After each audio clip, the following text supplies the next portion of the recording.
네, 안녕하세요. 저는 권용진 퀀트 애널리스트라고 하고요.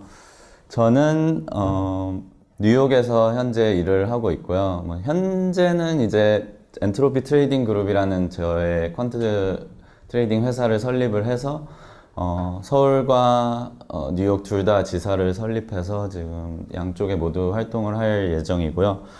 그 지사 설립을 위해서 서울에 왔다가 이제 여러 가지 기회가 있어서 여기 네이버를 방문하게 되었고요.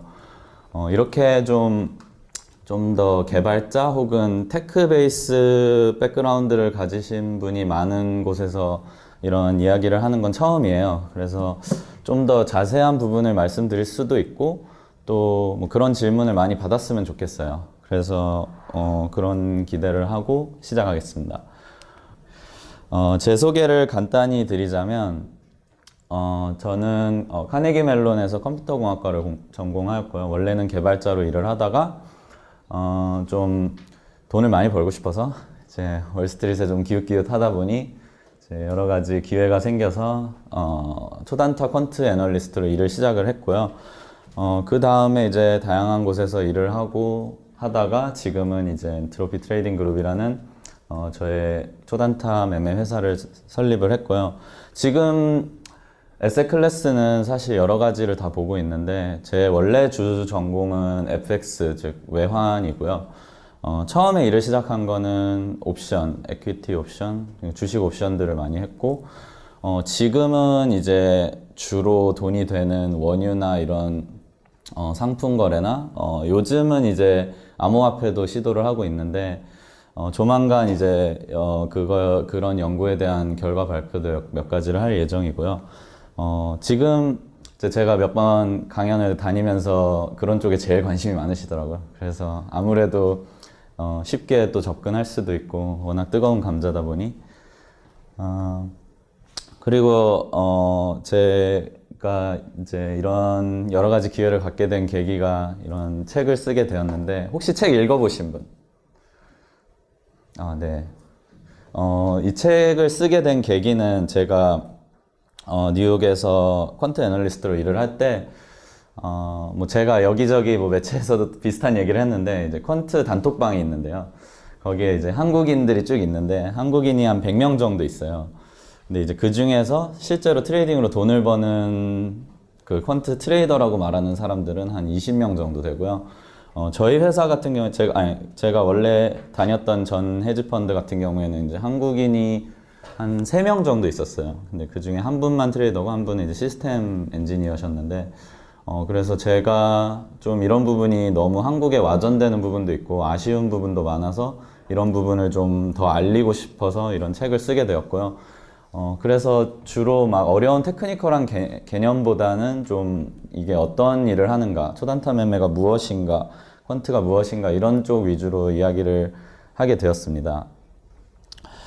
이거는 사실 이 슬라이드 자체가 제가 이 회사를 설립하기 전에 만든 거긴 한데 이제 제가 원래 다녔던 회사가 타워 리서치 캐피탈이라는 회사였는데 여기서 FX 퀀트를 했고요.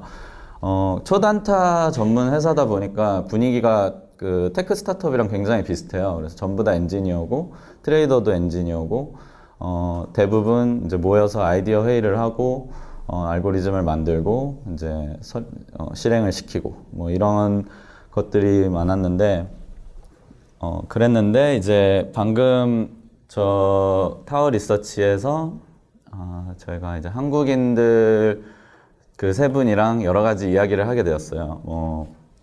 퀀트가 한국에서 왜 발전하지 못했는가 이런 이야기도 했고 이런 부분을 좀 더 한국에 알렸으면 좋겠다 이런 얘기도 했고요. 저 같은 경우에 이제 책에도 많이 썼지만 제 알고리즘을 만들어서 이제 2가지 알고리즘을 만들어서 수익을 내고 있었고요.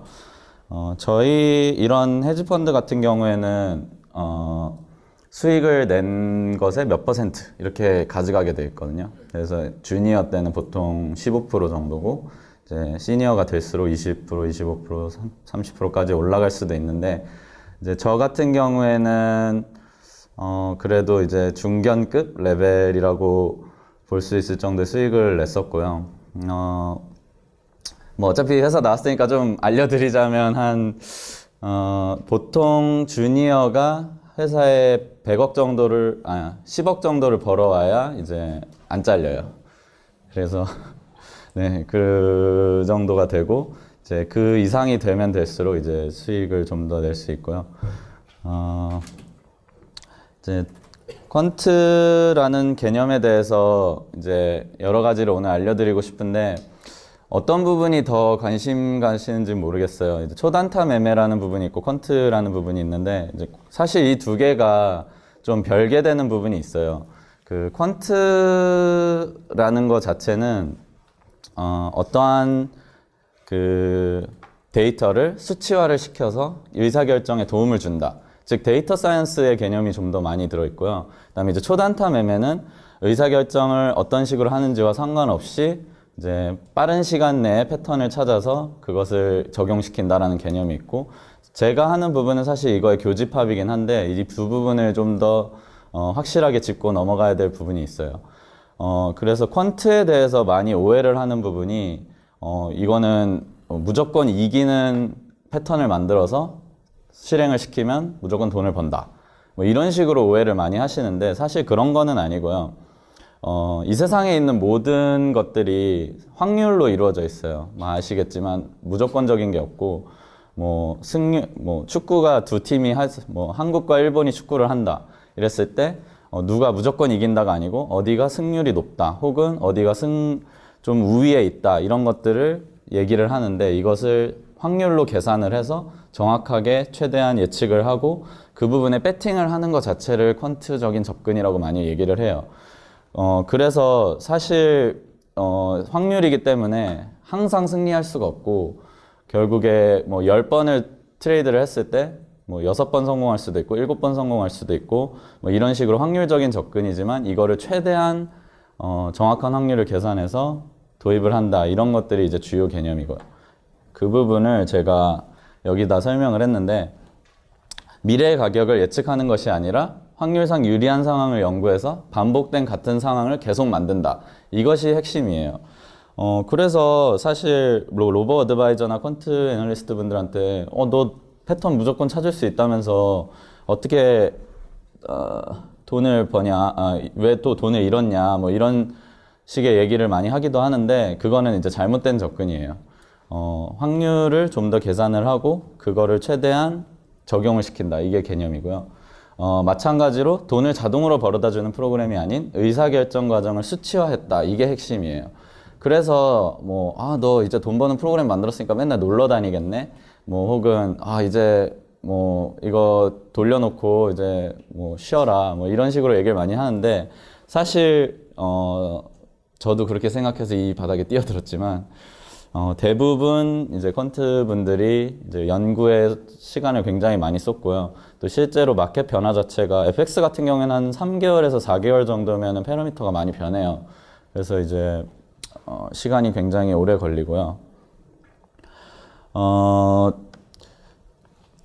이제 퀀트 쪽 혹은 이제 초단타 매매 쪽의 이제 트렌드를 보시면 이제 이런 식으로 나뉠 수가 있는데요. 이 부분은 사실 뭐 꼭 초단타 매매나 주식시장뿐만 아니고 사실 모든 테크 인더스트리가 이런 식으로 변화했다고 보셔도 돼요.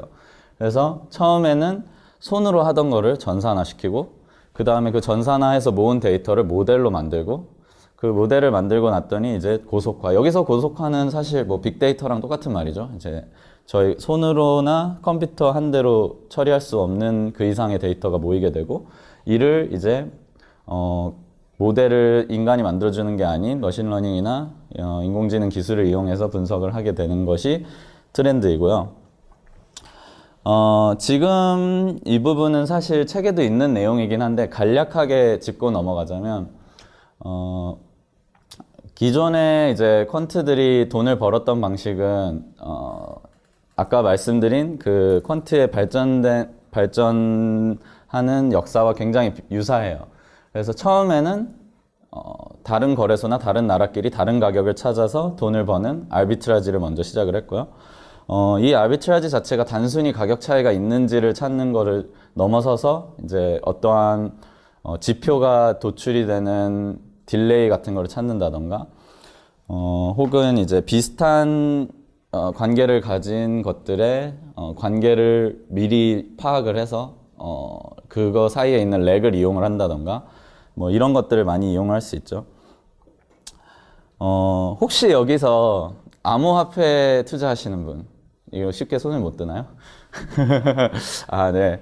뭐 사실 그런 분들이 많으면 제가 뭐 이제 그 기존에는 제가 뭐 삼성전자 주식이 현재 주식이 어쩌고 저쩌고 막 이렇게 얘기를 많이 했는데 그러면 많이 지루해 하시더라고요. 그래서 요즘은 그래 리플이 퀀텀이 막 이러면은 막 다 눈이 또랑또랑해지시더라고요. 그래서 그렇게 얘기를 해야 되나 싶기도 한데 뭐 어쨌든 이제 아비트라지로 이제 암호화폐도 아비트라지 단계를 거쳐서 지금 이제 모델화 단계를 지나고 있는데 마찬가지로 이제 데이터가 쌓이고 어떠한 가격이 어떤 식으로 움직이는지 그러면 이제 이 가격에 대한 연구를 하기 시작해요. 왜 이 가격이 이렇게 형성됐을까? 이 시간에. 그럴 때 이제 모델화 단계를 거쳐서 어떠한 가격 형성을 설명하는 그런 부분을 거치게 되죠. 그래서 파생상품 계산 방식, 제가 책에서 소개한 뭐 블랙숄즈 공식이라던가 뭐 자산관리 모형, CAPM 모델 뭐 이런 것들이 이 단계에서 많이 발전이 되게 됐어요. 그 다음에 제일 이제 큰 이런 파이낸스에서 제일 큰 역할을 한 것이 바로 팩터 분석이라는 건데 이건 사실 또 금융뿐만 아니고 모든 부분에서 또 많이 쓰이는 방식인데요. 어떠한 팩터가 이 가격 형성에 영향을 미쳤는가, 왜 지금 현상이 이렇게 일어났는가를 분석하는 것을 이제 하나씩, 예전에는 그게 데이터가 없어서 안 됐는데 요즘에는 하나씩 변경하면서 그 영향을 분석을 할 수 있게 됐어요. 그래서 주식 같은 경우에는 뭐 회사의 언더라잉 밸류가 이렇게 변했을 때, 매출이 이렇게 변했을 때, 뭐 이런 것들을 다 변경시켜 가면서 주식 가격이 어떻게 변했는가. 그러면 이 민감도를 전부 합쳐서 모델화 시킬 수 있겠구나. 이렇게 하면서 모델이 점점 형성이 되고 이 팩터들이 생기게 됐어요.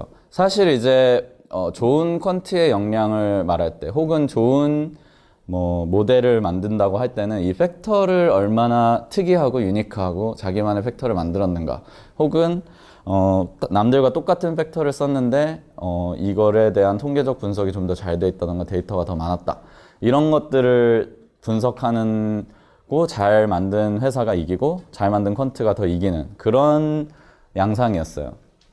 뭐 비슷한 걸로 이제 마케팅 모델 같은 것도 있죠. 뭐 왜 여기서 클릭을 하고 여기서 더 뭐 인스톨이 더 많았는가, 뭐 이런 것도 다시 똑같은 그런 모델이잖아요. 그래서 이제 팩터를 찾아보자. 그래서 박사나 혹은 교수, 이런 연구를 잘 하시는 분들이 새로운 팩터를 계속 창출해내고 이제 주로 밑에 엔지니어들이 그걸 엑스큐트 하면서 열심히 이 팩터는 맞는 팩터입니다, 이런 것들을 많이 했었던 게 한 2000년대 중반부터 2010년 정도까지는 이런 것들이 유행을 했어요. 그 다음에 일어난 것이 이제 드디어 초단타 매매, 하이 프리퀀시 트레이딩이 나오는데, 이 고속화의 개념은 사실 이전에는 인터넷망도 뭐 밴드가 그렇게 넓지 않았고 또 데이터 자체를 많이 트랜스퍼를 할 수 없었기 때문에 이런 고속화 과정이 일어나지 않았는데, 지금은 뭐 인터넷 선이나 이런 것들 자체가 굉장히 잘 되어 있고 거래소들도 그런 시스템을 전부 다 구비를 하기 때문에 이런 컴퓨터 엔지니어들이 슬슬 이 퀀트 계열에 합류를 하게 됐죠. 그 전까지는 과학자들이 주로 있었어요. 아까 말한 팩터 같은 걸 찾아내려면 좀 더 어떤 부분이 요인이 되어서 일으키는가, 이런 것들을 분석해야 되기 때문에 좀 과학적인 마인드가 필요했다면, 이제는 속도, 그리고 데이터의 양, 그리고 이걸 얼마나 빨리 병렬적으로 처리를 하는가, 이런 것들이 중요시하게 되는 시대가 되었는데요. 대표적으로 예전에는 주가 데이터를 하루에 하나의 데이터 혹은 4개의 가격, 오픈, 하이로, 클로스 이렇게 많이 봤는데, 지금은 트레이드가 언제 일어났는지 혹은 이제 지금의 오더북 모양이 어떻게 생겼는지 이런 것들을 전부 다 저장을 하는데, 제가 FX 쪽에서 할 때는 하루에 생기는 데이터가 한 300GB 정도 됐어요. 그러면 이거는 FX만이고요. 심지어 뭐 원화나 저기 뭐 리라 이런 것들은 다 빼고 메이저 7개 외환만 이야기한 거고요. 근데 이제 주식 같은 경우에는 러셀만 해도 2,000개가 있고요. 이런 데이터들이 너무 크다 보니까 결국에 데이터를 어떻게 처리하고 고속으로 이걸 동시에 다 보냐, 이런 것들이 굉장히 중요하게 됐죠. 사실 이제 초단타 매매도 좀 죽어가는 추세고요. 요즘은 이제 그 아까 말한 팩터를 지금까지는 인간이 뭐가 요인이 클 거다, 뭐 캐패시티가 클 거다, 매출이 중요할 거다, 이런 것들, 직원 수가 중요하다, 이런 거를 다 예측을 하고 넣어서 검증을 하던 방식이었다면, 뭐 아시다시피 이제는 피처를 다 정해주거나 뭐 피처조차 정해주지 않는 딥러닝 같은 스타일을 쓰면은 인공지능으로 할 수 있겠구나라는 생각을 많이 하면서 이제 AI 시스템을 도입을 많이 하게 됐는데, 파이낸스 특히 이런 퀀트 트레이딩 쪽으로 AI가 도입된 거는 2년 정도 됐어요. 별로 오래 안 됐고요. 심지어 그것도 아직 성공 사례가 막 제대로 있는 경우는 별로 없어요.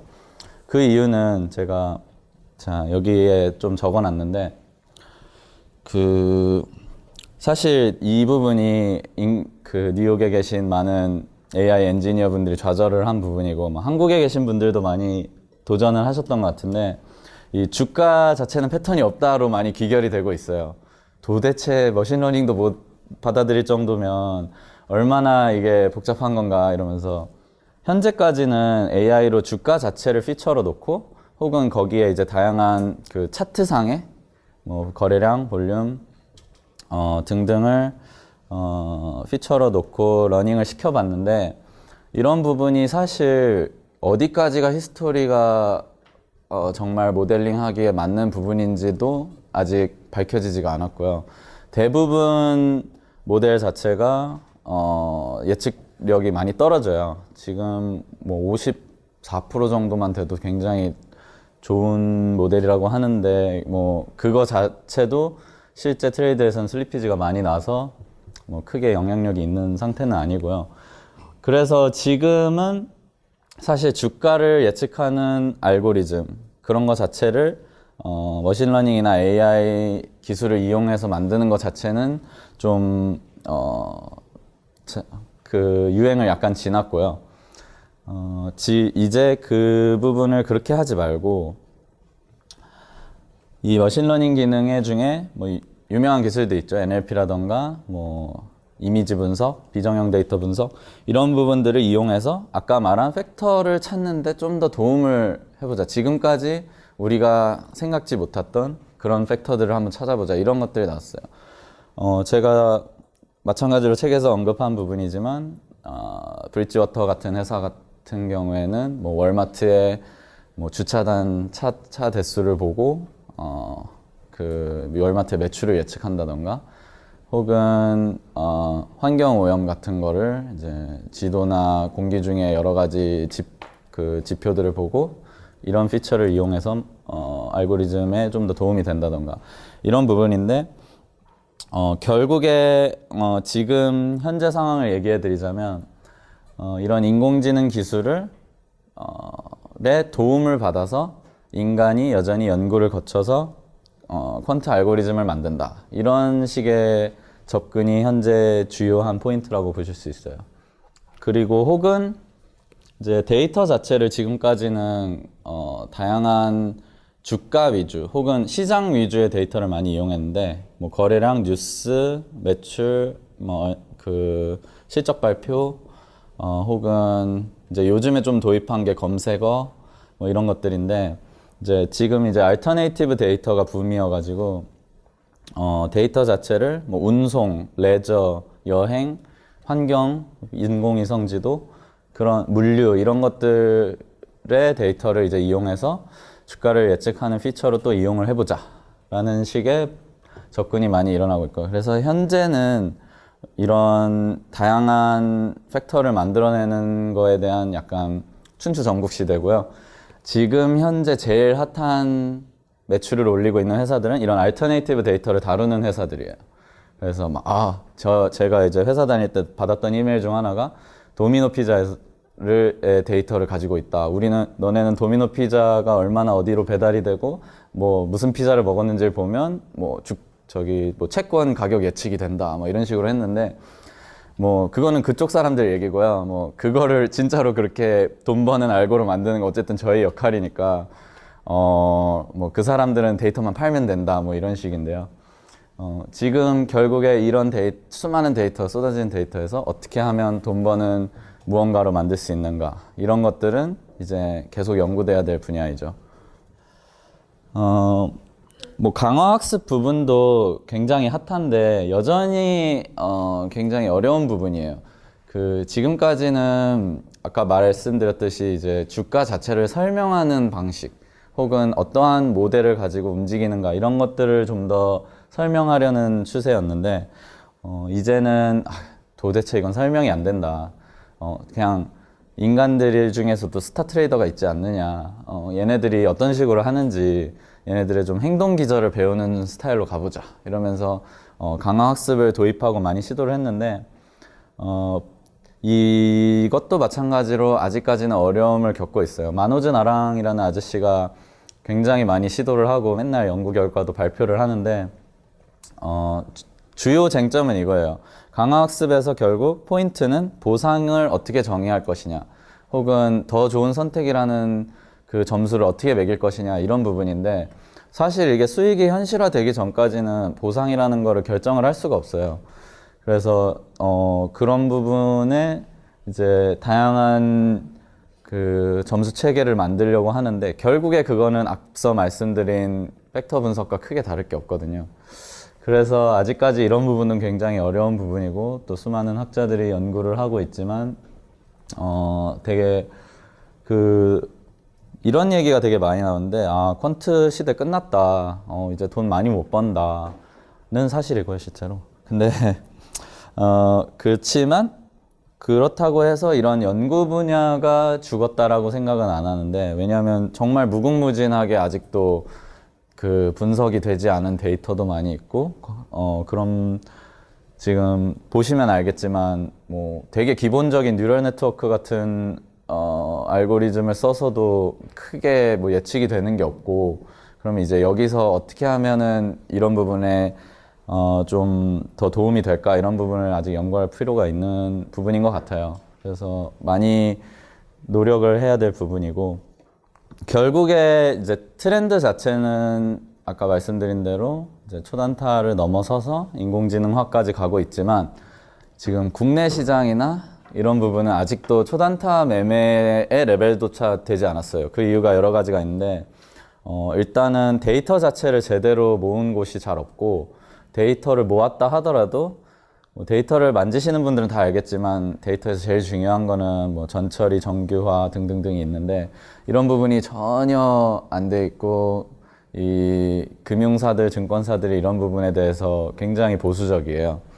뭐 그런 것들을 이제 좀 깨려고 노력이 많이 있었고, 정부 정책 같은 경우에도 17년 7월부터 이런 부분을 좀 오픈하자라는 이야기를 많이 해서 드디어 조금 열렸고요. 저도 이제 그런 부분에서 많이 활동을 하고 있어요. 한국 이런 금융 데이터의 정규화나 뭐 좀 오픈을 하자, API 시스템도 좀 잘 만들어 놓자, 뭐 이런 얘기를 하는데, 이 초단타 매매 같은 경우에는 기존의 그 일반 투자와 다르게 짧은 시간을 가지고 있기 때문에 약간 경제적인 논리보다는 패턴을 중심으로 움직이는 경우가 많아요. 그래서 제일 관점을 많이 보게 되는 곳이 시장 미시구조라는 부분을 보게 되는데, 기존의 기업 주식 투자 같은 걸 한다고 했을 때는 재무구조를 분석해서 이 회사가 좀 저평가돼 있다, 이런 부분이 아직 시장에 반영되지 않았다, 이런 것들을 찾아서 투자를 하는 방식을 사용했다면, 이제 좀 더 미시적으로 가보자면 시장 미시구조는 무슨 주문이 들어왔다, 무슨 주문이 취소됐다, 이 주문이 체결이 됐다, 어떤 사람이 어떤 의도를 가지고 주문을 들어왔다, 이런 것들을 보고 이거를 데이터화해서 단기적으로 이렇게 움직이겠구나, 이런 것들을 분석하는 학문이에요. 이렇게 미시구조 레벨로 내려간 이유는, 일단은 장기적으로 재무 구조를 분석하거나 이 기업 가치가 반영되기를 기다리면 너무 변수가 많아지고 실제로 이게 적용이 되지 않는 경우가 많아요. 마치 이제 택시를 불렀는데 뭐 이 택시가 지금 여기 있는데 뭐 1초 뒤에 어디 있을지는 대충 예상이 가는데 뭐 1시간 뒤에 어디 있을지는 아무도 모르는 거잖아요. 이제 그런 것처럼 이제 최대한 짧은 시간에 그 현재 상태를 보고 다음 상태를 예측하는 것. 이것이 훨씬 쉽고 수익에도 도움이 되기 때문에 시장 미시구조 레벨에서 보통 연구를 시작하게 됐어요. 그래서 여기서 보시면 재무구조 롱텀 분석은 보통 이제 주가는 그냥 이렇게 흐른다라고 생각하고 좀 상승 추세네 하락 추세네 이렇게 생각했다면 미시구조에서는 주가가 사는 게 몇 개, 파는 게 몇 개가 있었기 때문에 여기에 형성됐구나. 그 다음 포인트는 어디에 찍힐까를 보는 것이 이제 미시구조의 방식이라고 볼 수 있어요. 시장 미시구조의 특징은 여기에 써놨듯이 효율적인 시장이 아니에요. 왜냐하면 단기적으로 뭐 어떠한 쇼크를 받아서 움직일 수 있기 때문에, 그리고 그것은 언제든지 다시 돌아올 수 있고요. 그 다음에 어떠한 사람이 큰 뭐 소위 말하는 세력 이런 걸 수도 있는데요. 그런 부분을 의도를 가지고 들어왔을 때 정보의 불균형이 잠깐 생기고요. 그래서 이제 이런 부분에 패턴이 생기게 돼요. 결국에 이제 할 일은 명확하죠. 이런 사람들을 디텍트하고 이런 패턴을 찾아내서 이거를 해소를 시켜주면서 돈을 벌자. 제가 뭐 이거는 사이드 얘기지만 이런 얘기까지를 딱 하면은 사람들이 얘기를 해요. 와, 진짜 나쁜 애다. 너는 뭐 미리 정보를 알고 그렇게 뭐 돈을 벌고 혼자 잘 먹고 잘 사네. 막 이런 얘기 많이 하는데 틀린 말도 아니지만 이제 이런 부분에서 디펜스를 할 때는 저는 만약에 이런 불균형을 디텍트하는 사람이 없다면 그게 나중에 이렇게 커져서 쇼크로 한 방에 온다. 뭐 이런 얘기를 많이 하거든요. 제가 이제 기고했던 글 중에 그런 글이 있는데, 사실 이런 알고 트레이더들이 약간 무역상인 같은 마인드로 이제 시작을 해야 돼요. 그래서 정보의 불균형이 있는 곳에 균형을 찾아주고 돈을 번다. 이렇게 얘기를 하는데, 네, 뭐, 좀, 셀프 디펜스였습니다. 하여튼, 네, 이제, 그래서 아까 말씀드린 미시구조의 기본은 결국 호가창에서 시작을 하는데요. 이제 호가창에는 뭐 여러 가지 정보가 있죠. 이런 홈 트레이딩 시스템을 많이 보신 분도 있고 안 보신 분도 있을 텐데, 이제 사는 양이 어느 정도 되는지, 가격은 어떻게 분포가 되어 있는지, 취소된 주문은 몇 개인지, 그리고 뭐 어떠한 방식으로 퍼져 있는지, 그런 것들을 이제 이 안에서 모두 정보를 가질 수 있죠. 이거는 한 블로거분에게서 가져온 요약본인데요. 시장 미시구조 책이 굉장히 많이 있어요. 근데 재밌게도 국내 책은 한 권도 없더라고요. 그래서 제가 이런 부분을 좀 정리하고 싶은 마음도 있는데, 그 미시구조론이 사실 수학적으로나 물리적으로 굉장히 비슷한 부분이 많아서 이런 부분을 모델링 하는데 외국에서는 굉장히 많은 시도를 했어요. 시장 미시구조를 처음에 분석을 할 때 제일 먼저 하는 것이 이 시장에 들어온 참여자들을 분류를 하는 거예요. 그래서 뭐 여긴 되게 어려운 말로 많이 써있는데 그냥 쉽게 말해 아무 생각 없이 온 사람과 뭔가 의도를 가지고 온 사람, 이렇게 둘로 나눌 수가 있어요. 아무 생각 없이 가지고 온 사람은 물론 생각이 없다 그러면 좀 그렇지만 쉽게 말해 이제 뭐 수익을 내기 위해서 왔겠지만 어떠한 정보를 가지고 있거나 어떠한 목표가 있는 사람은 아닌 거예요. 반면에 이제 정보가 있는 사람일 수도 있고 내가 뭐 어떠한 의도를 가지고 있거나 뭐 예를 들어 은행 같은 경우에 은행은 이제 손님을 받아요. 삼성전자가 손님으로 딱 와서 내가 지금 안드로이드를 엄청 팔아서 갤럭시를 엄청 팔아서 달러가 이렇게 쌓였는데 이걸 다 팔아야 된다. 이걸 다 원화로 바꿔야 된다. 해줄 수 있겠냐?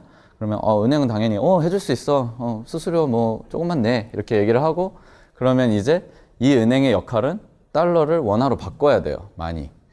그러면 이 사람은 이제 의도를 가지게 됐죠. 나는 달러를 팔아야 되는 입장. 그러면은 이제 시장에 최대한 달러를 티 안 나게 팔아야 돼요. 그럼 이 은행은 정보 기반 거래자예요. 왜냐, 의도가 있기 때문에. 나는 달러를 팔아야 되기 때문에.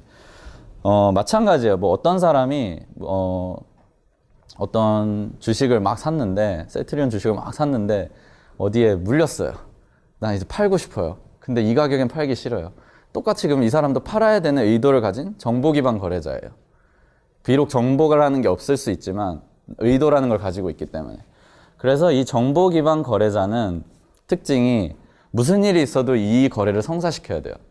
반면에 정보 기반 거래자가 아닌 사람들은 그냥 뭐 시장에 따라서 이렇게 할 수도 있고 저렇게 할 수도 있고 이런 사람들이에요. 결국 이 두 가지의 조합으로 시장이 막 움직이게 되는 거예요. 어떤 사람이 정보 기반 거래자의 상승 세력 혹은 상승 압력이 더 컸을 때는 상승을 하게 되고 시장이 마찬가지로 반대의 경우에는 하락을 하게 되죠. 자, 이거는 마찬가지로 이제 아까 말씀드린 참여자들을 좀 모델화 시킨 거예요. 바이너리로. 이 경우에는 이제 주가가 상승할 수도 있고 하락할 수도 있는데, 그러면 상승했을 때는 비정보 거래자는 그냥 가정 자체를 이제 반반을 하겠죠. 50% 확률로 살 수도 있고 50% 확률로 팔 수도 있고, 정보 기반 거래자는 자신의 의도에 따라서 행동을 하겠죠. 그 자신이 생각하는 퍼센테이지 D만큼 이제 이 주가 상승 하락 그 확률이 있고, 또 U만큼을 또 그 안에서 비정보 거래자의 비율, 정보 기반 거래자의 비율 이렇게 나눴을 때 결국 주가가 어디로 움직일지는 이 D와 U와의 식으로 나오겠죠. D가 몇 %고 U가 몇 %고. 그러면 이제 반대로 정보 기반 거래자가 얼마나 되는지도 유추를 할 수 있어요. 현재 주가가 얼마나 어떤 식으로 움직였는지 데이터가 있었을 때 반대로 정보 기반자의 퍼센트지가 이 정도가 되겠다. 이런 것들을 예측을 할 수 있죠. 이게 바로 미시구조 모델링을 하는 기본 원리인데, 당연히 이제 여기서 뭐 시장 참여자가 정보 기반 거래자에서도 여러 가지가 있겠죠. 뭐 패시브 스타일이 있고, 뭐 지금 당장 뭐 해야 되는 사람이 있을 수 있고, 또 그 안에 노이즈가 있을 수도 있겠죠. 뭐 그 안에 어떠한 뭐 패닉이 들어갈 수도 있고, 뭐 아까 말씀드린 것처럼 비정보 기반 거래자가 뭐 정보 기반 거래자로 변하는 경우도 있고, 그래서 이런 것들을 계속 모델에 추가하고 하다 보면 정말 복잡한 모델이 되고 거기에 필요한 데이터도 많아지는데, 어쨌든 이런 것들을 이제 좀 더 복잡한 모델을 이용해서 모델링을 하는 것 자체가 이제 좀 더 챌린지고 그런 노력이 될 수 있겠어요. 이게 아까 지금 말씀드린 이제 시장 미시 구조가 어떤 식으로 돌아가냐 이런 얘기고요. 너무 모델이 어려우니까 그 제일 쉬운 모델을 하나 소개시켜 드리자면 이제 PIN이라는 건데, 이제 말 그대로 정보 기반 거래자가 얼마나 있는지를 계산하는 굉장히 간단한 식이에요.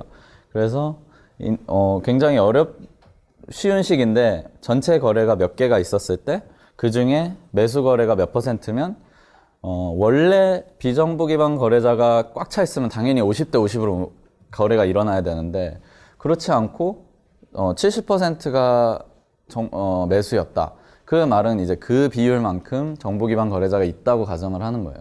매우 간략화시킨 모델인데 생각보다 잘 맞아서 뭐 간단한 지표로는 많이 이용을 하는 편이에요. 마치 뭐 회계 방법이 수많은 방법이 있지만 가장 기본적인 선형 회계를 제일 많이 쓰는 것처럼 V핀도 굉장히 많이 쓰는 거고요.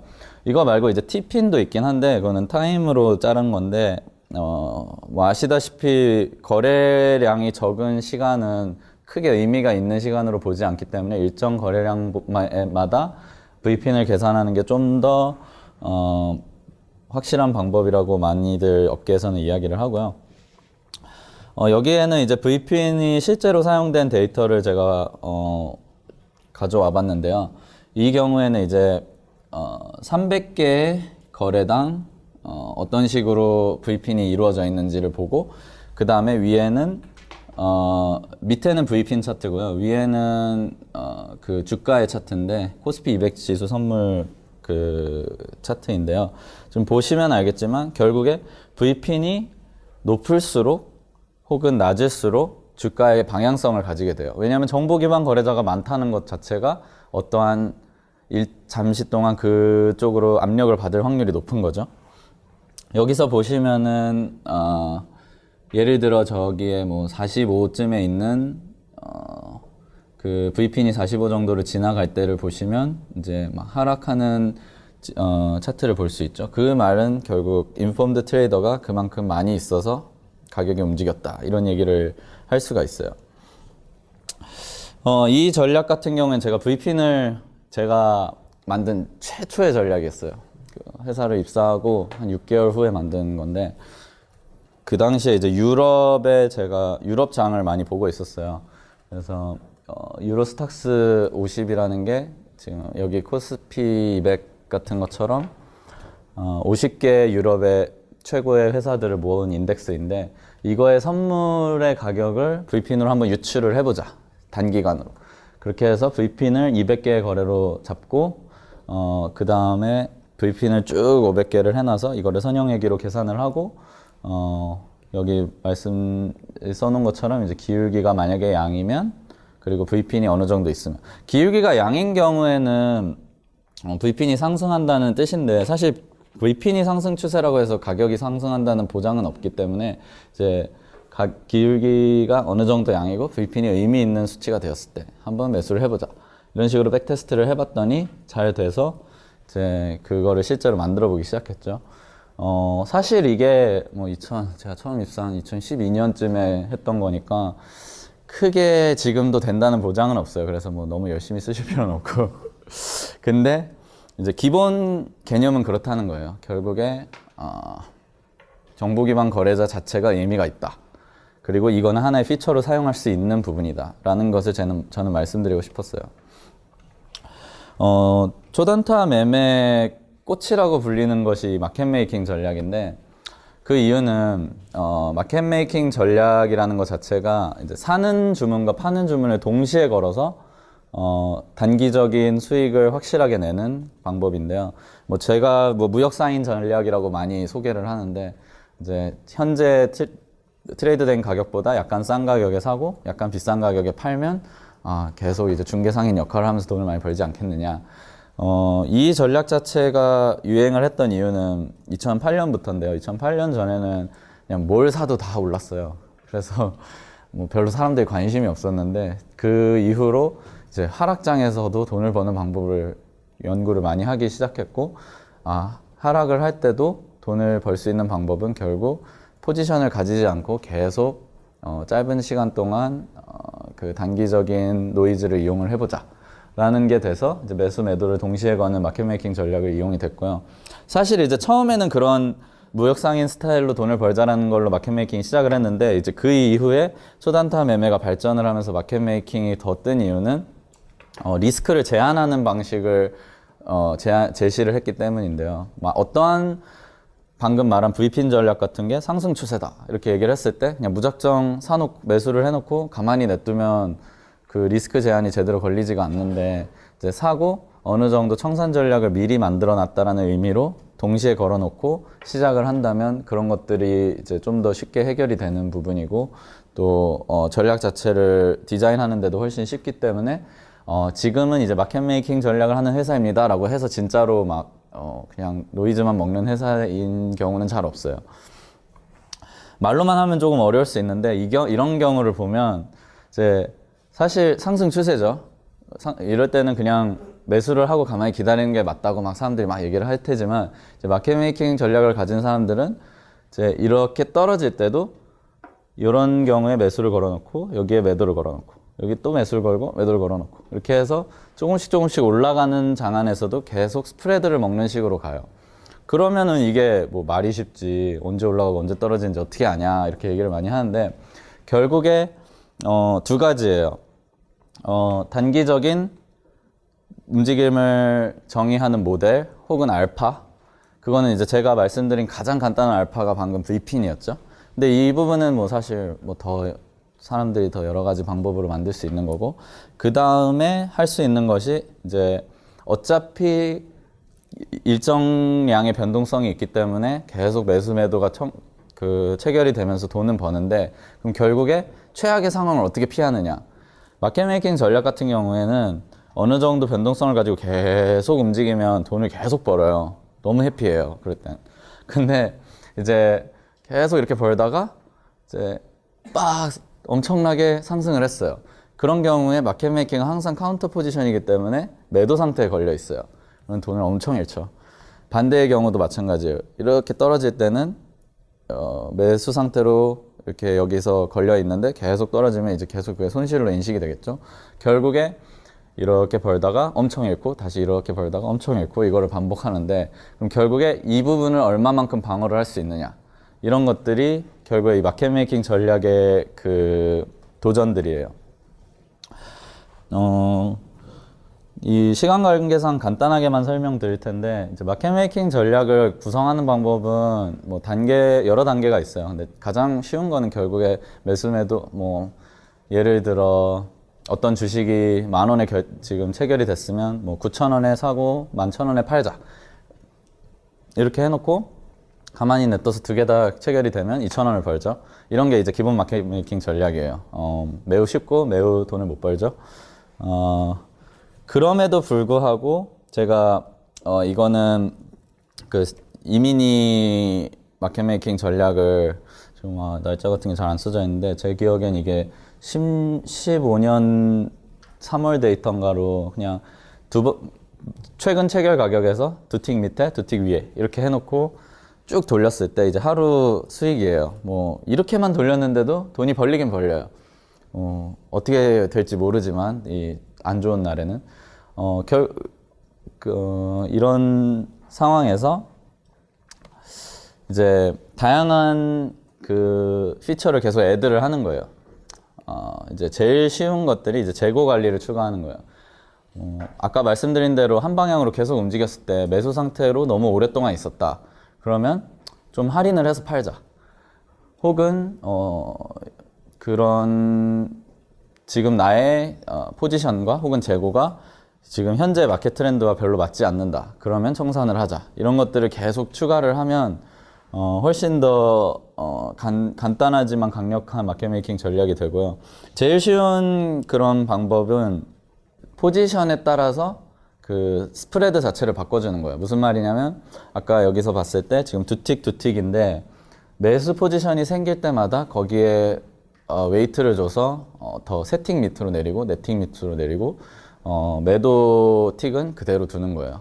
매도 포지션이 생길 때는 두 틱, 세 틱 위로 또 올려주고, 이런 재고 관리를 추가했을 때는 이제 그래프가 좀 더 나아졌죠. 이것까지는 이제 재고랑 스프레드만으로 이제 시도를 한 건데, 아까 말씀드린 이제 단기적인 움직임을 알파로 집어 넣었을 때, 뭐 물론 이제 지금 말씀드린 건 전부 다 너무너무 간단한 알파들이라서 되게 뭐 실망하실 수도 있는데, 뭐 아시다시피 이제 저도 회사를 운영하는 차원에서 그렇게 많은 알파를 알려드릴 수는 없고요. 뭐 하여튼 이제 이런 사실 근데 이제 단점은 제가 특히나 이제 월스트리트에 있는 사람들은 좀 이 피처 자체에 대한 생각이 되게 많이 고정됐어요. 그래서 이런 피처는 써야지, 이런 거는 당연히 안 되는 거 아니야? 이런 식으로 많이 생각을 하는데, 그래서 르네상스 같은 데서는 파이낸스에서 일했다 그러면 이력서를 바로 다 까버려요. 너는 이미 고정관념에 들어왔어. 이런 식으로. 네. 그렇기 때문에 사실 저는 오히려 이런 기본 개념만 알려드리고 아이디어를 내고 막 여러 가지 시도를 하시고 집에서 뭐 깃허브에서 파이썬 라이브러리 하나 다운받아서 막 돌려보는 게 훨씬 더 좋은 아이디어를 많이 낼 수 있다고 생각을 해요. 그래서 이제 VPN, 아까 말씀드린 VPN 같은 거를 추가했을 때 또 수익이 증가를 하고, 이런 경우에는 이제 단기적으로 뭐 하방 추세면은 굳이 매수 스프레드를 크게 놓을 필요가, 타이트하게 놓을 필요가 없다. 이런 것들을 추가한 거고요. 계단식 마켓 메이킹은 제가 되게 핵심으로 보는 부분인데, 아까 말한 다양한 웨이트를 추가를 한 다음에 그 웨이트의 자신감에 따라서 이제 1틱 밑에는 어느 정도의 수치를 넣고 2틱 밑에는 어느 정도 수치에 넣고 뭐 이런 것들을 도입을 하는 거예요. 이 경우에는 이제 데이터 분석을 이용해서 좀 틱을 나눠본 스타일인데, 지금 이게 애플일 거예요. 애플의 체결 틱 움직임을, 그러니까 한 스냅샷이 지나갔을 때 몇 틱이 움직였냐, 이거를 좀 데이터를 분석해 봤더니 1틱이 저 정도고 2틱이 저 정도고 이런 식으로 됐다. 그 말은 매수 틱에다가는 몇 프로를 저거에 맞춰서 놓을 수 있고, 또 2틱 밑에다가는 뭐 예를 들면 75%, 12%, 뭐 8% 이렇게 된다면 뭐 75%는 여기다 놓고 12%는 여기다 놓고 뭐 이런 식으로 계단식으로 놓아서 결국에 여기서 뒷부분으로 갈수록 갑작스럽게 많이 움직인 틱들이잖아요. 그런 부분을 비율에 맞춰서 미리미리 방어를 하는 거예요. 그래서 아무리 내가 확 떨어졌어도 그 부분이 해지가 되고 확 올랐어도 그 부분이 해지가 되게 이런 피처를 더할 수 있고요. 어드밴스 부분은 이제 제가 더 도전 과제로 많이 얘기를 하는 부분인데 저도 이 부분에서 되게 많이 노력을 하고 있고요. 이 마켓 메이킹에서 결국 제일 중요한 건 이 오더북 자체, 즉 매수 매도의 그 호가들의 자체가 어디로 움직이냐를 모델링을 하는 방식인데 아까 말씀드린 뭐 브리핀이라던가 뭐 정보 기반 개발 이런 것들. 그래서 이제 최근에까지도 아니고 한 3, 4년 전에 시도를 했던 게 주가 예측은 어렵지만 오더북의 흐름 자체는 머신러닝으로 좀 예측을 해볼 수 있지 않겠냐. 뭐 이런 것들이 나와서 이제 피처를 굉장히 많이 좀 사실 피처 자체가 좀 명확한 편이어서 그걸 넣고 돌려봤더니 생각보다 괜찮더라. 뭐 이런 얘기가 많이 나왔어요. 그래서 거기에 넣은 피처 같은 경우에 스프레드, 즉 최대 매수가, 최소 매도가랑의 차이, 그리고 시장가 주문의 유입 정도, 뭐 지정가 주문의 유입 정도, 취소는 얼마나 됐는가, 그리고 뭐 웨이티드 볼륨, 즉 10,000개를 살 때 얼마만큼의 가격이 없어지는가, 10,000개를 팔 때는 얼마만큼 없어지는가, 그러면 이제 얼마나 탄탄한지를 알 수 있죠. 이런 것들을 퓨처로 넣고 머신러닝을 돌려서 놨는데 사실 이 오더북 모델링 자체는 성공을 했다고 해서 와 돈이 막 엄청 벌리겠다 이런 것들은 아니기 때문에 오더북 모델링을 하는 거에 아직까지는 그냥 이런 게 있구나 하고 좀 논문이 나오는 정도고요. 근데 이제 이런 부분을 아까 말한 마켓 메이킹 전략에 많이 추가를 해서 좀 돈을 벌 수 있는 방식으로 바꾼다면 굉장히 강력하게 될 거라고 예상을 합니다. 추세형 전략은 이제 마켓 메이킹과 정반대로 어느 쪽으로 단방향으로 움직이는 추세를 타서 이제 끝까지 올라가는 모멘텀 전략을 얘기하는데요. 사실 초단타 매매에서 모멘텀 전략이 조금 반대되는 측면이 있어서 사람들이 사실 이런 말이 있어요. 시장에는 단기적으로는 회귀하나 장기적으로는 추세한다. 뭐 이런 말이 있는데, 그래서 단기적인 것을 많이 보는 초단타 같은 경우에는 이제 회귀 전략을 좀 더 집중해서 많이 보거든요. 결국 잠깐 튀어나간 게 돌아온다. 이런 것이고, 그렇지만 당연히 단타에서도 추세가 있고요. 이제 그런 부분을 잘 팠을 때,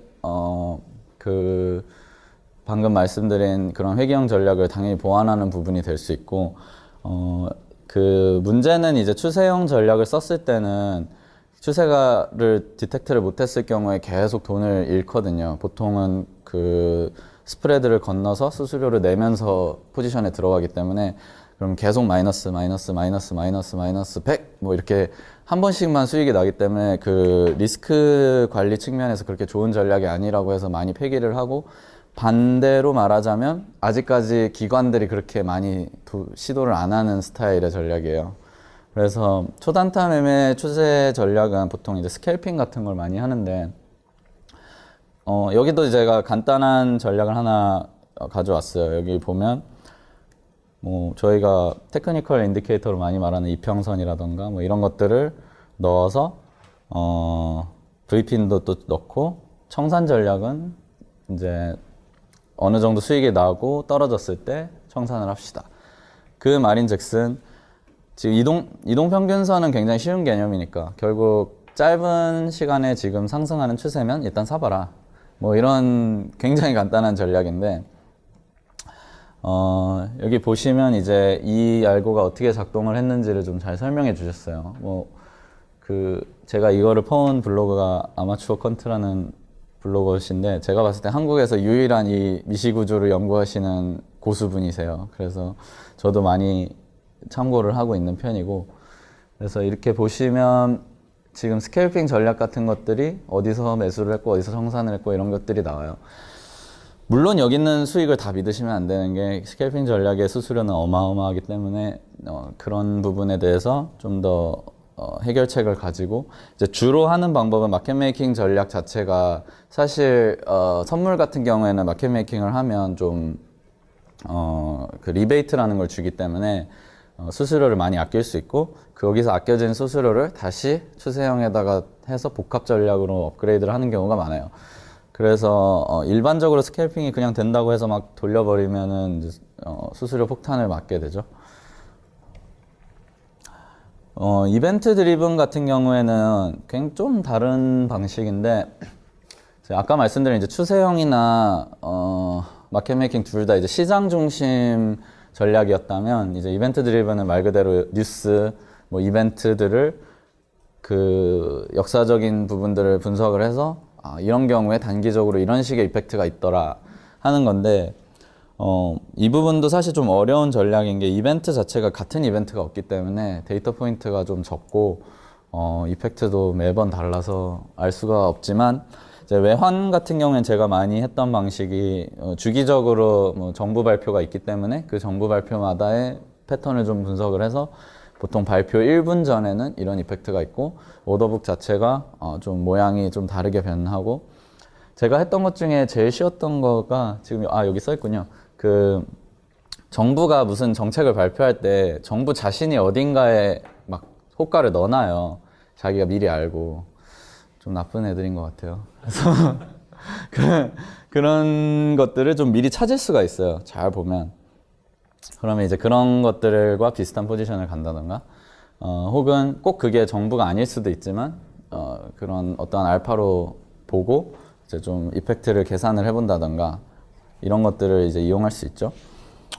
자, 뭐 여기까지 오면은 이제 뭐 이게 기술적 분석 차트쟁이랑 뭐가 다르냐 이렇게 많이 물어보시는데 별로 다른 점이 없어요, 사실. 다른 점이 뭐냐, 결국에 그 차트 분석 책이나 이런 부분들은 데이터 분석을 하지 않고 그동안 그 휴리스틱으로 얻었던 개념들을 좀 모아놓은 부분이고요. 기술적 분석을 반대로 데이터로 검증을 하고 백테스트를 하고 나서 이게 어느 정도 옳은 논리를 가지고 있다 하고 들어가면 그게 뭐 퀀트 전략이 될 수 있는 거예요. 즉 기술적 분석 자체가 이런 데이터 분석을 기반한 트레이딩의 सब셋이고 부분 집합이고 이제 그런 부분을 좀 더 파악을 하면서 사실 그래서 이런 기술적 분석 아이디어들이 좋은 시작점이 될 수 있어요. 아까 말한 이동평균선 같은 것도 그래서 굉장히 간단한 개념이지만 오히려 데이터 분석으로 들어가기에는 좀 시작하기 쉬운 개념들이고 어려운 모델링 같은 거 안 해도 되기 때문에 결국에 이제 초단타 매매 쪽을 좀 정리를 해드리자면 단타를 할 때 그 주로 이제 미시구조, 주문의 흐름 이런 것들을 이용해서 단기적인 패턴을 얻기 위해서 보통은 리밋 오더, 즉 지정가 주문으로 미리 그 이펙트를 예측을 하고 포지션을 가지고 있는 전략이다라고 얘기를 할 수 있고요. 여기서 이제 지금까지 말씀드린 거는 뭐 기존에 알려진 전략들, 알려진 패턴들, 연구 방법들이고요. 이거를 어떻게 다음 세대로 넘길 것인가, 이 미시 구조를 어떻게 모델링 할 것인가, 무슨 데이터를 쓸 것인가 이런 게 너무 무궁무진하고요.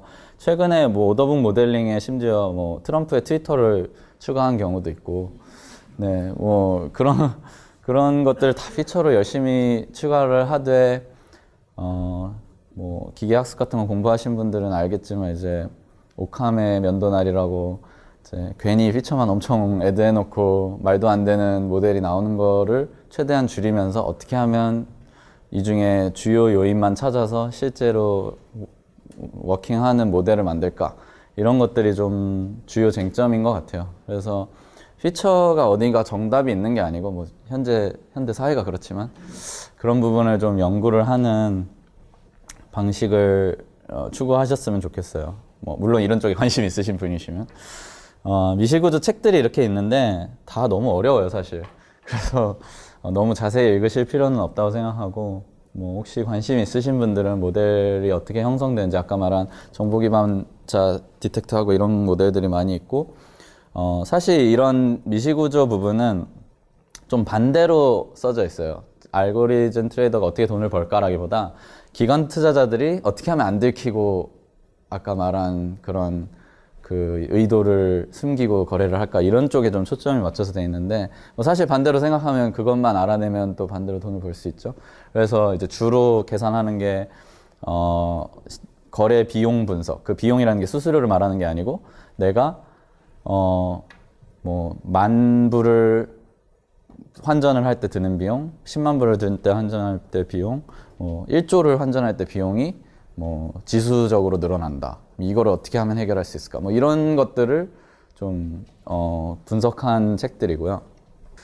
결국에 이제 제가 말씀드린 이런 시장 미시 구조가 너무 디테일하게 말씀을 드렸는데 디테일하게 말씀드린 이유는 이걸 그대로 따라한다기보다 자신만의 알고리즘을 어떻게 만들지를 좀 기존의 방식을 쭉 설명을 드린 거예요.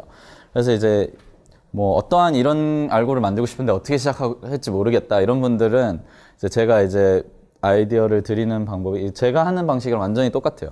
그래서 어떠한 논문을 읽었어요. 예를 들어 방금 스캘핑 전략 같은 걸 봤어요. 얘네가 5분마다 한다. 그러면 이제 타임 호라이즌을 바꿔보는 거예요. 1분마다 해볼까? 30초마다 해볼까? 이게 너무 단타로는 재미없을 것 같으면 아예 롱텀으로 1년 단위로 해볼까? 사실 롱텀 자산 관리 전략들은 엄청 논문이 많거든요. 그런 거를 막 이제 시간을 바꿔보면서 해볼 수 있고요. 그다음에 마찬가지로 원유에서 통하던 것들이 암호화폐에서는 통할 수 있을까?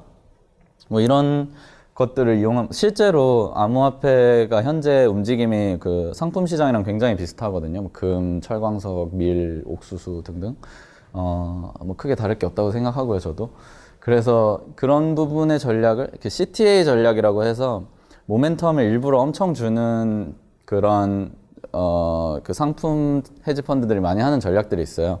무슨 말이냐면 결국에 수많은 헤지 펀드들이 원유 가격을 보고 있기 때문에 내가 어느 정도 그 움직임을 조금 넣어주면은 다른 애들도 얘가 행동했구나 하고 다 같이 움직이는 거예요. 똑같이. 조지 소로스도 비슷한 방식을 이용했는데 이런 것들을 이용해 볼 수 있겠죠. 리스크가 좀 크지만. 그 다음에 마켓 바꾸기도 똑같은 말이고요.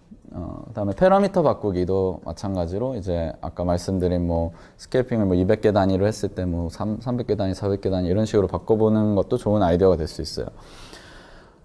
이런 사실 단순한 수치 변경 이외에 좀 더 새로운 아이디어를 만들고 싶다. 그럴 때는 좀 더 경제적인 아이디어를 생각을 해보고 정책 같은 게 어떤 영향을 미칠지 논리적으로 이해가 됐을 때 그러면 이거에 대한 데이터를 뽑아온다던가. 아까 트럼프 트위터 같은 게 약간 그런 개념이에요.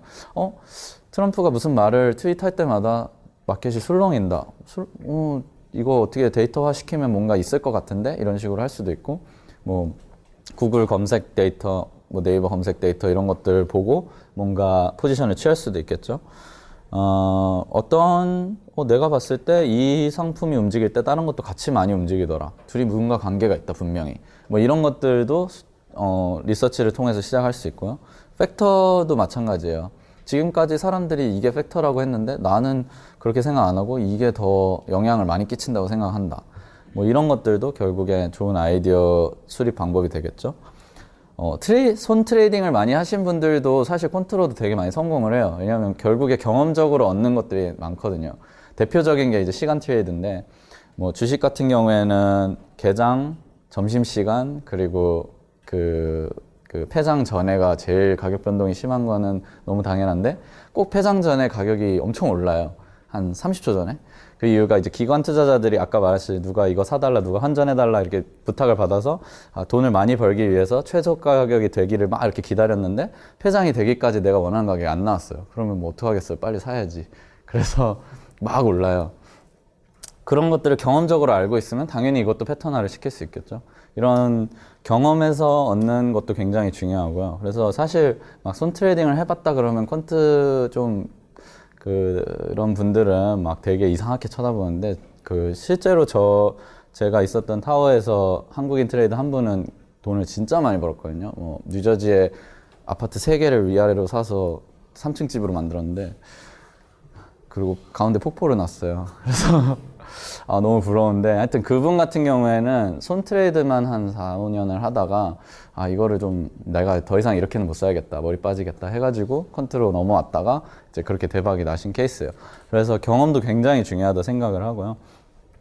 이제 결국에 앞으로 피처를 다 손으로 머리로 알아내기는 힘든 시대이기 때문에 결국 머신러닝이나 이런 부분을 이용을 해서 좀 더 발굴을 해보는 것들이 돼야 될 텐데, 제가 처음에 말씀드린 것처럼 머신러닝만을 이용해서 알고를 짜기보다는 이제 아까 말씀드린 다양한 피처를 어떻게 발굴을 하는데 좀 더 도움이 되는 스타일로, 뭐 그냥 텍스트 데이터 그냥 봐서는 수치화시키기 힘들지만 어떠한 NLP 라이브러리를 통과시켜서 수치화를 시켰을 때 좀 더 의미 있는 방향이 됐다, 뭐 이런 것들을 좀 사용하면 좋을 것 같아요. 지금 이제 아까 말씀드린 이런 부분들이 이제 그런 전략 수립 방법을 통해서 이렇게 시작을 한 건데, 이제 거래량 패턴 같은 것들을 피처를 이런 것들을 넣고 오더 임밸런스 시간 아까 전부 다 말씀드린 부분이에요. 이렇게 해서 패턴을 잡아냈을 때도 심지어 수익이 났다. 그렇지만 이거는 뭐 충분한 검증이 거치지 않은 거기 때문에 어떻게 될지는 모르는 부분인데, 이런 식으로 간단한 것들은 사실 이런 데이터 정도는 어딜 가나 다 있기 때문에 시도를 해보실 수가 있어요. 결국에는 데이터 싸움이에요. 데이터를 어디서 얻느냐, 뭐 어떻게 하느냐, 이런 것들이 어려운데, 제가 말씀드릴 수 있는 거는 데이터는 뭐 실제로 자산이고 돈이기 때문에 만약에 어떤 이런 부분에서 실제로 눈에 보이는 결과를 얻고 싶으시다면 좀 투자를 하셔야 돼요.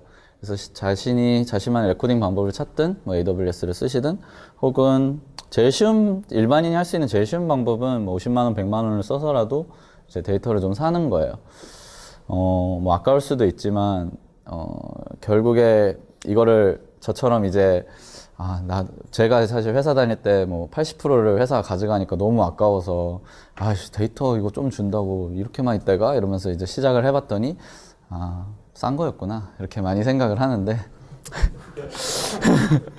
그래서, 네, 이런 데이터 부분은 뭐 약간 왕도가 없는 것 같아요. 돈을 주고 사든가, 레코딩을 하는데 투자를 하든가, 이런 부분이고, 마무리를 드리자면, 지금까지 이제 뭐 다양한 사례를 설명드렸는데, 이런 부분들이 뭐 계속 말씀드렸지만 정답은 없고요. 주로 이제 포커스를 맞춰야 되는 부분은 이제 어떤 데이터를 쓰냐, 뭐 어떤 아이디어를 쓰냐가 아니고, 결국 이런 부분에서 어떻게 검증을 하고 또 그런 그 시스템 자체를 잘 설립을 해놓고 자신만의 루틴을 만든다. 이런 것들이 제일 중요한 것 같아요. 사실 이거는 뭐 제가 어딜 가나 말씀드리는 게, 이건 퀀트 트레이딩 뿐만 아니라 이제 요즘 같은 시대에는 뭐 어떠한 테크 프로젝트를 하든 마케팅, 제가 이제 책 광고를 열심히 하면서 열심히 이제 마케팅 모델도 공부하고 하는데 너무 똑같은 거예요. 하는 방식이. 결국에 이러한 피처를 변화시키고 이게 얼마나 영향력이 있었나? 페이스북은 요즘에 그런 거 잘 돼 있잖아요. 그래서 다양한 요인을 변화시키고, 네이버 카페에서 코딩 좋아하는 사람들 이런 거 막 이제 크롤링 해가지고 막 넣어서 광고 시켜봤더니 너무 잘 되더라. 뭐 그러면 이제 뭐 어떤 요인을 변화시킬까, 이런 것들에 대한 스텝들을 전부 잘 기록을 하고 데이터화를 시키는 게 제일 중요한 요소라고 생각을 합니다. 네, 여기까지고요. 질문 있으신 분? 파워 리서치 캐피탈에서는 FPGA도 사용하고요. 로우 레이턴시 위해서. 그러면 아까 같은 패턴이나 브리핑 같은 거를 쓰게 되려면, 인프런스 엔진을 돌리게 되면 FPGA 사용하기 좀 늦잖아요. 그렇죠. 그러면 두 개가 따로 분리되어 있습니까? FPGA를 쓰는 마이크로 마켓 스트럭처 트레이딩이 있고, 또 하나는 패턴 레코니션을 써가지고 다시 일해주는 두 개 그룹으로 나눠 있습니까? 그렇다기보다는요, 일단은 모델링을 하는 거는 리서치 단계에서 주로 이루어지기 때문에 사실 엑세큐션 단계에서 하는 것이 아니고요. 미리 모델이 만들어진 것들이 프로덕션 서버로 올라갔으면 이제 거기서부터는 엑세큐션이나 딜레이가 빠를수록 좋기 때문에 그 로직 자체는 그 엑세큐션 단에서 또 따로 이루어지는 것이죠. 그러니까 쉽게 말해 패턴 레코그니션 같은 것들은 데이터상에서 이루어지는 거고, 방금 말씀하신 이제 FPGA나 이런 부분들은 그 거래소와 여기까지의 이제 데이터가 왔다 갔다 하면서 엑세큐션이 일어날 때 얘기죠. 그럼 저희도 비슷하게 하고 있는데요. 네. 저희도 마이크로 마켓 스트럭처 받아가지고 저희는 이제 파이토치 써서 LSTM하고 CNN 써가지고 인프루언스 엔진을 돌리는데요. 네. 프로덕션 레벨에서 그러한 인프루언스 엔진까지도 FPGA를 붙습니까? 혹은 그냥 DMA 정도로 해가지고 들어갑니까? 저희가 대략 지금 매주해보게 되면은 레이턴시가 한 20ms 정도 되거든요. 네. 그러면은 어떻게 하십니까? 예를 들어서 타워 리서치 캐피탈 같은 데는 one of the leading 그룹이니까요. 그 안에서는 어떻게 합니까? 사실 저는 리서치 쪽이기 때문에 뭐 FPGA가 어떤 식으로 구성이 돼 있는 것까지는 모르겠지만 제가 알기로는 이제 DMA를 하기보다는 사실 그 부분은 좀 따로 떨어져 있는 것 같아요. 저같이 이제 어떠한 패턴을 가지고 하는 사람들은 DMA 레벨 혹은 뭐 익스체인지 콜로 레벨에서 이제 한 40ms 정도의 레이턴시에서 그냥 해결을 하고요. 보통 이제 패킷 기반 트레이딩을 하시는 분들이 있어요. 그래서 데이터가 이제 뿌려질 때, 소켓에서 뿌려질 때 이제 패킷을 보고 바로 디시전을 내리는 스타일의 트레이딩을 하시는 분들은 좀 더 그런 쪽으로 한다고 알고 있는데 사실 저는 그쪽 부분은 아니어서. 패킷 기반은 less than microsecond latency time이고 대개 order of 10 to 20 millisecond 쪽은 그냥 패턴 리서치나 네네. 저희가 쓰는 AI 인프런스. 네, 그렇게 하는 걸로 알고 있어요. 근데 저희도 워낙 그룹이 커서 타워도 한. 되게 돈 버는 레베뉴를 보게 되면 몇 대 몇입니까?